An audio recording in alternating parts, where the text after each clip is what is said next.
US President Donald Trump has generated significant outrage and renewed calls for his impeachment following a series of inflammatory social media posts targeting Iran.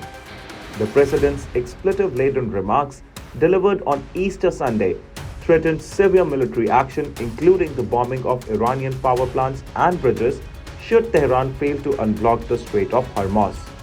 The timing of these messages, concluding with the religious invocations such as Praise be to Allah and Glory be to God, raised eyebrows across the political spectrum, particularly given the Christian holiday.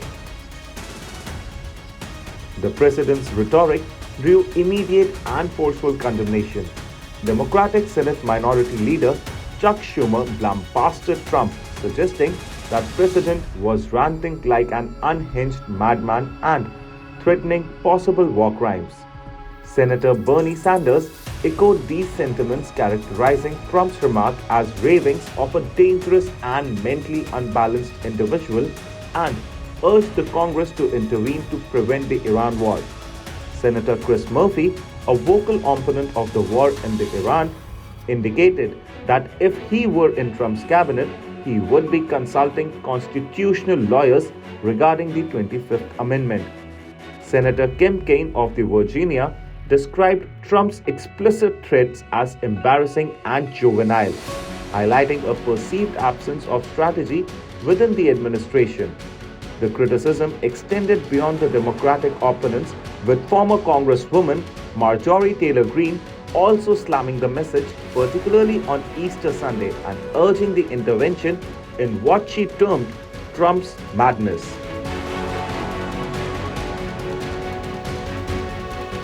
These widespread concerns inevitably led to a resurgence of the discussions surrounding the 25th Amendment of the US Constitution. This crucial constitutional provision came into existence after the confusion following the assassination of President John F. Kennedy. Approved by the US Congress in 1965 and ratified in 1967, the amendment established a legal framework for the presidential succession and temporary transfer of the power. It formalizes the practice of vice president to permanently assume the presidency if the incumbent dies or is disabled.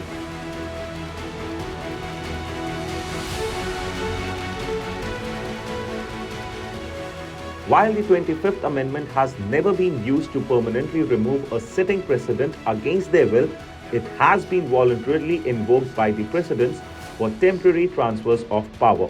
For example, both George W. Bush and Ronald Reagan used the amendment to temporarily hand over the authority to their vice presidents while undergoing medical procedures.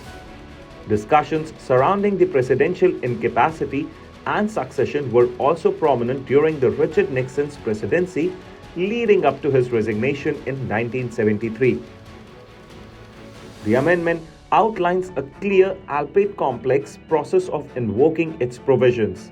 Section 4 allows for the Vice President and majority of the cabinet members to declare the President unable to discharge the powers and duties of his office.